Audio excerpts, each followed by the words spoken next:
Hello everyone, I'm Subhashi Kedia, part of Group 38.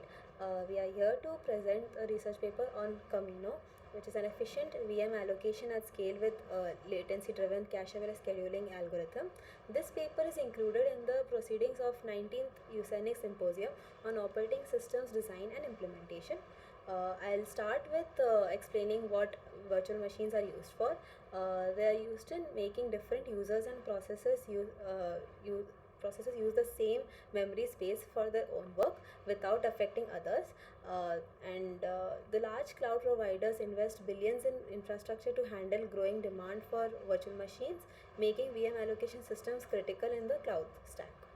So the two main goals required in VM allocation systems are speed.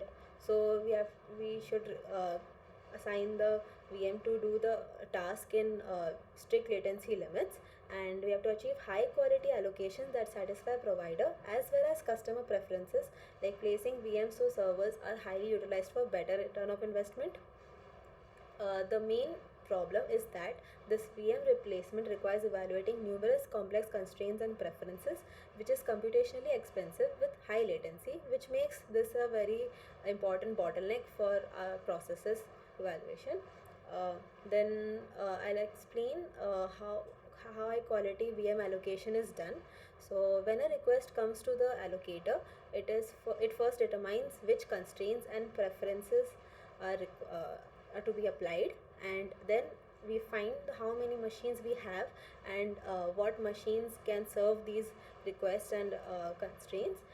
Then we'll take an intersection of all these conditions to narrow down to the final group of candidates, which is then ranked and scored on preference rules, example location or load, etc. So after that, after ranking these, we take the highest ranked machine for our allocation. So let me explain this with the help of an example. So if a request comes which requires an Ubuntu server with RAM of greater than 4 GB and SSD greater than 10 GB, these are set up as rules, and then we'll find the number of machines available. Like we have 500 machines. The first rule is applied, which narrows down to the 100 machines, and after applying second rule, we narrow down to 30, and then to 10 machines. So finally we have a 10 machines as our feasible set, and then this is scored according to our preferences. Suppose like we have an important preference of finding the ranking the machines according to the nearest location, and then the first top ranked machine is selected. So doing this task is a very tedious thing. Like we have to this task takes hundreds of milliseconds. So it is better to cache these allocation rules for further optimization. So this is known as rule-based allocation. Like VM allocators use rules, that is constraints and preferences, to filter and rank candidate machines for a request. Rules may reflect customer needs or provider policies. Platform expansion adds new rules over time. So this is done using a two-level hierarchical cache. So the first level is a fast path. It stores fully computed allocation results, which is used when an exact same request type arrives again. The second level stores partially computed rule evaluations, which is used when a similar but not identical request arrives. Okay, so I'll explain this with the help of an example. So A1 and B1 here are attributes. The first request requires A1 and B1. First rule is R1 A1 comma B1, which is we have nothing in the cache initially, so it will obviously a miss.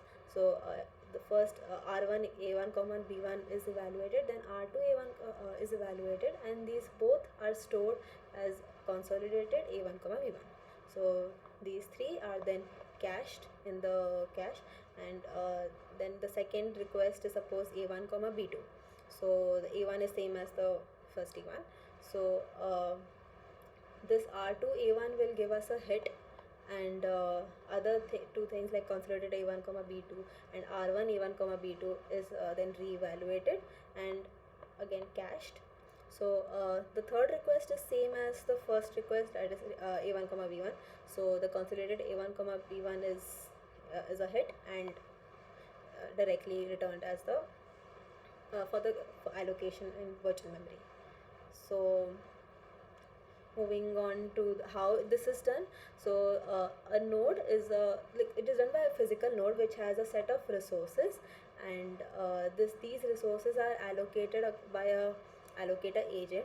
It is very difficult for one agent to do this task. So we have multiple allocator agents to allocate different set of memories and to manage the cache.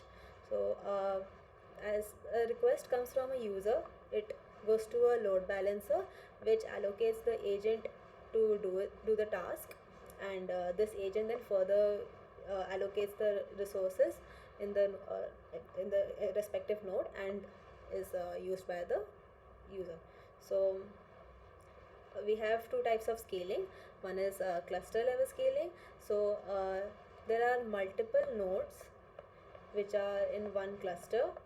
Each will have one node will have one or more allocator agents which will distribute the VM allocation workload for greater throughput and reliability. Then we have node level scaling. In one node we have two or we have multiple allocator agents which run on the same physical node, exploiting multi-core CPUs and cache level effectiveness. This is very important for parallelism. So as you can see in this diagram, this is a node level scaling, and if we cluster node 1 and node 2 and similar nodes together, it will be cluster level scaling. So this is here for my part. Now Nandini will come and explain the challenges. Hello, my name is Nandini and I'll be continuing from here. So now let's start by understanding how current VM allocation systems work. So modern cloud allocators use multiple allocation agents, each maintaining its own in-memory cache to speed up request processing. However, the key issue is that scheduling decisions, meaning which AA will handle which request, are completely independent of what's inside the cache. So now the question is, why not use shared cache for all AAs? In theory, that would allow every cache to benefit from common cache data, but in practice it doesn't scale. A shared cache means multiple agents are constantly reading and writing shared memory, and each operation would require logs or atomic synchronization. Frequent contention on cache metadata leads to increased CPU time in synchronization, lower throughput, and cache stalls. So let's address latency challenge. So even with per AA caches, latency still varies widely. Some cache hits can actually be slower than misses, especially when the rules involved are complex or partially recomputed. Also, there are hierarchical caches, mean not all hits are equal. Sometimes hit triggers significant computation, especially for complex requests. Also, request bursts and inventory updates further amplify latency. Now there's one more challenge, which is resource imbalance. Every A needs a large cache to maintain good hit rates, which means memory becomes the bottleneck, not the CPU. So also increasing A count by shrinking per A cache size degrades hit rate and increases latency. Apart from that, adding more nodes helps parallelism but raises synchronization and communication costs, possibly leading to further inefficiencies. So now we introduce Kamino, which is a cache-aware scheduling policy. Instead of using shared caches, each AA keeps its own private cache, but the scheduling becomes smart enough to decide which AA should handle which request based on cache information. So every read-write must be synchronized. Cache entries are large, so requires heavy locking or fine-grained concurrency control.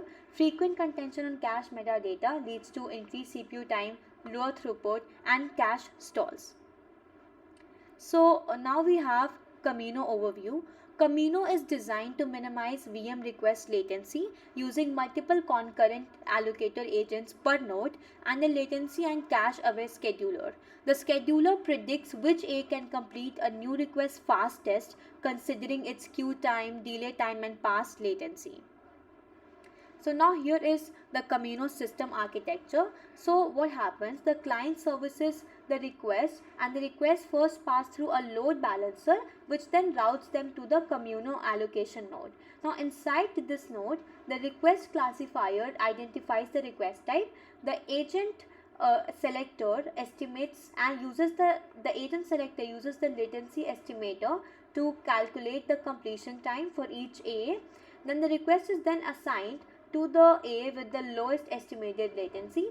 Each A maintains a private hierarchical cache and inventory view of available machines to quickly evaluate allocation rules, and once a VM is decided, it is committed to placement store and then updates are propagated.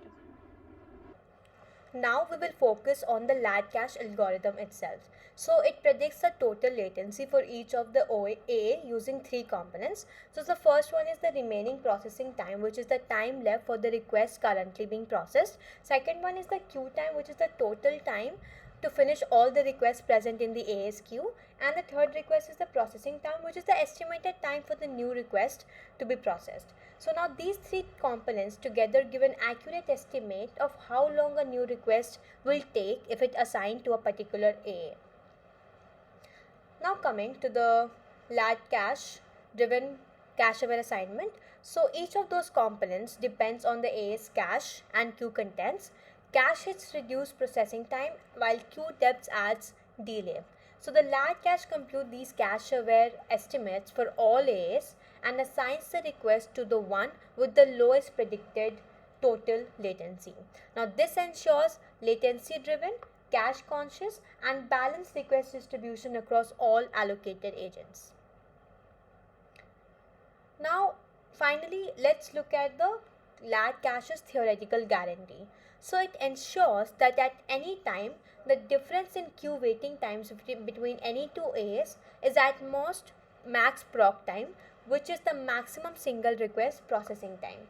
So this means that LatCache maintains near perfect load balance. No A becomes overloaded compared to others. Even with imperfect estimation, it stays stable and efficient. And moreover, it naturally co-locates similar requests, increasing higher cache hits and lower average request latency. So that's it from my side. Now Neha will continue from here.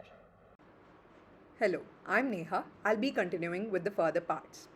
First, let's see about the challenges in LatCache estimation. First is the uncertain cache state. When assigning a new request, we are unclear whether that request or those already present in the queue will be present in AA's cache when the request is being processed, as cache keeps changing dynamically as new requests enter or old requests are serviced. Next challenge we face is error accumulation. Small estimation errors in hit or miss latency accumulate or compound over time. We check the effectiveness of LatCache on how accurately it estimates three key latency components. The first one is processing time. Processing time is calculated using optimistic cache state prediction technique. Before we see the technique, let's see what is an augmented cache state. When a request is processed on a particular AA, the cache still contains all of its current contents and will completely contain all the requests that are currently in the queue of A. We have this assumption. Such a cache is called augmented cache state. The estimated processing time is calculated as a function of this augmented cache and the properties of the request that we have. The estimation time remains accurate when the number of distinct request type in the AA's queue is small relative to cache capacity. The next component we calculate is remaining processing time. When AA starts processing a particular request, we set the start time to the current time and proc_time to the estimated processing time as we calculated above. At any current time, the remaining processing time corresponding to a particular AA is given as the max of 0, start plus proc time minus t. In case the AA is idle, the remaining proc time is 0 as there is no request for it to process. Next, we see the computation of the queuing time. Queuing time is calculated by estimating processing time. When a new request enters the queue time of A is added a value of the new request's estimated processing time, and when a request is moved out of the queue, we subtract its estimated processing time from queue time. In this technique, we do not have to traverse the queue each time, and this subtraction also enables us to prevent the compounding of the errors. Next, we see hierarchical cache structure and processing time computation. As we've seen above, the rule-based allocation flow is similar, and even the cache structure consisting of top-level cache and lower-level cache is also similar here. One main difference in the cache is how cache updates and dependencies are seen. When a machine inventory changes, generally we update rule misses, but here even rule hits need to be incremented accordingly. In case there's a rule miss, we recompute the rule completely from the scratch, but in case of rule hit, we update only the changed paths, and since it's an update operation, it occurs much faster. One important thing to keep in mind is if the consolidated result exists in the top level cache, all the dependent rules are pinned in the lower level cache, making it a rule hit. Next, we're going to see what is the processing time computation.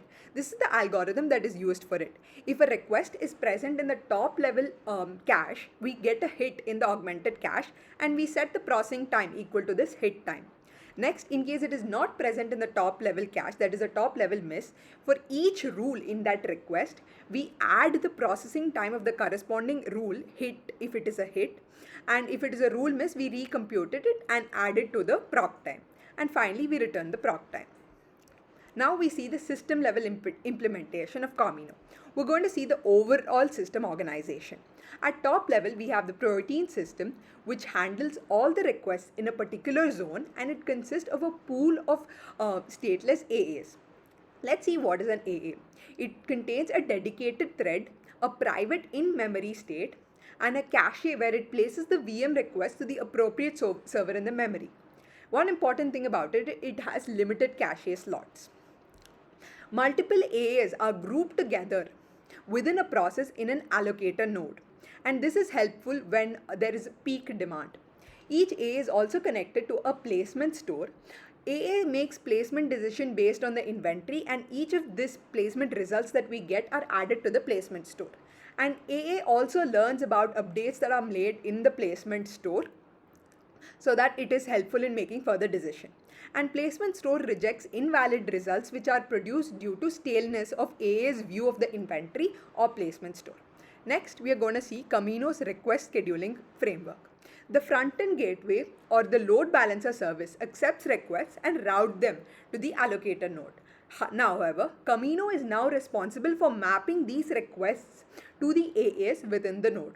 Kamino is implemented as a part of the process the AA itself runs on, avoiding inter-process communication, which leads to overheads. We see the three main components of Kamino. First is the request scheduler, second is the agent selector, and third is the latency estimator module. The request classifier. Its main job is to identify and group similar incoming requests before allocation. Incoming requests wait in a queue until the classifier instance becomes available, and when it becomes available, an equivalence class key, which is a unique identifier representing all the requests equivalent for allocation process, is computed for it, and the computed key is added to the request's metadata, which is further used in downstream modules we will discuss ahead. After this, the classified request is queued in the next stage. The next stage is the agent selector. Agent selector assigns requests to specific allocator agents for processing, and each AA has its own private request queue, and once it is assigned to a particular AA, the request cannot be moved to another AA. This is implemented using LatCache scheduling algorithm. The main aim of this algorithm is to minimize the request latency by making intelligent assignment decisions. The inputs that are required by the LatCache first is the latency estimates. We've seen earlier itself how we calculate these latency. This mainly includes top level cache hit, time, and next is the rule level cache hit and miss time. Second is the cache and queue state. The agent selector checks if the request type is already cached in AA via a cache probe or already queued in AA's private cache. To track this, each queue maintains a map which maps the request type key to the count, which is updated whenever requests are enqueued or dequeued, and ensures that the selector avoids redundant assignment. The third part we're going to see is the agent busy state. The selector keeps a reference to the last dequeued work item for each agent. By probing this item, it determines whether the A is currently busy or it is ready to accept new requests. The last thing we're going to see is latency estimator. It estimates cache hit and miss times to help the agent make latency aware scheduling decisions. There are two implementations to it. First is the simpler implementation, which uses the preset service parameters to just provide the appropriate hit and miss times. Next, the practical implementation. Here, it runs as a background task on each allocator and continuously monitors the actual hit and miss times, and it periodically computes the averages of the above estimates as I mentioned and sends them to the selector agent. And these values are also stored such that when a process restarts, the system has all of these values, so it doesn't start from scratch, and it enables the system to make a reasonable initial estimates. Next, we see cache management policies. It is used by the allocator agents to manage their caches effectively. It uses two main eviction policies. One is the least recently used eviction, which is used when the cache gets full. Next is the age-based eviction. The objects are evicted when it exceeds a particular age limit we've set, and this eviction happens even when the cache is not full. This is done to reduce memory footprint during low load periods. That's all from my side. From here, Aditya will continue. Hello everyone, I am Aditya and I'll be continuing from here. Till now, we saw how the Kamino's cache-aware latency-driven algorithm helps in improving the VM allocation by increasing the number of cache hits and decreasing the average latency of requests. Now we will analyze the metrics related to VM allocation and understand how much the Kamino architecture helps in VM allocation.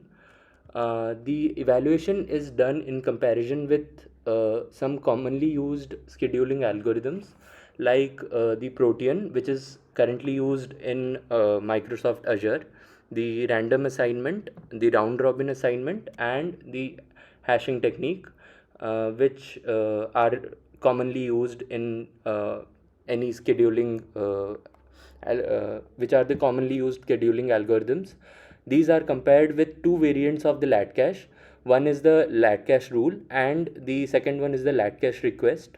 The LatCache rule is the complete two-level hierarchy which we studied till now, and LatCache request is the top level of the LatCache rule, which checks for the exact matching request and doesn't evaluate the rules individually. As you can see in the diagram, the average latency and tail latency P90. Let us know what is the tail latency P90. It refers to the 90th percentile latency. That means the time it takes to complete 90% of all the requests. In simpler terms, if you sort all the requests on the basis of completion time from fastest to slowest, P90 latency is the time taken by the request at the 90th percent mark. In Kamino case, reducing tail latency P90 means even the slowest VM allocation requests complete faster in comparison to the other commonly used algorithms, ensuring more consistency and reliable performance for all the users. Here, the LatCache rule is better than the LatCache request, which is again better than the hashing and the Protean, and the round robin and random are the worst techniques, as you can see. Now we will talk about the effectiveness of the LatCache. The LatCache promotes higher cache locality. It means it routes the similar requests to the same allocator agents, which in turn reduces the processing time, and it assigns requests based on estimated total latency, which in turn balances the queues dynamically and reduces the waiting time.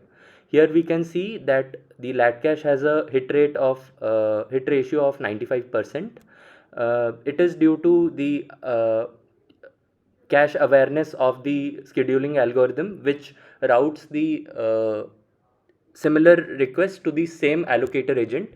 And due to this high hit ratio, the cache memory utilization of LatCache is also low in comparison to Protean.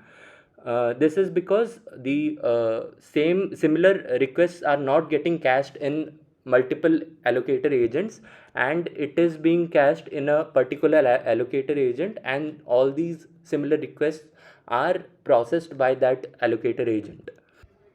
So now we will analyze the estimation accuracy. The estimation accuracy refers to the accuracy in the processing time and the queuing time, which we learnt just now. The time estimation error is around 29%. The cache hit and miss prediction accuracy is 99%. The best allocator choice, it means whether the scheduling policy allocates the best allocator agent or not, is 90 around 92%. And the suboptimal decision penalty, it means rest of the 8% which is not being given to the best allocator agent, has a 2.3% higher latency in comparison to the optimal allocator agent. So due to these accuracies, you can see the LatCache rule has a average normalized latency of around 50% in comparison to the Protean, which is currently used in Microsoft Azure.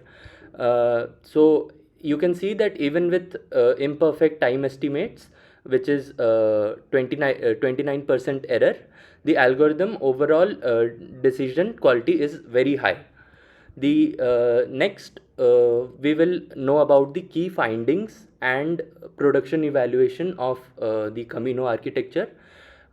So we observed that increasing AA reduces latency only for Kamino, not for Protean.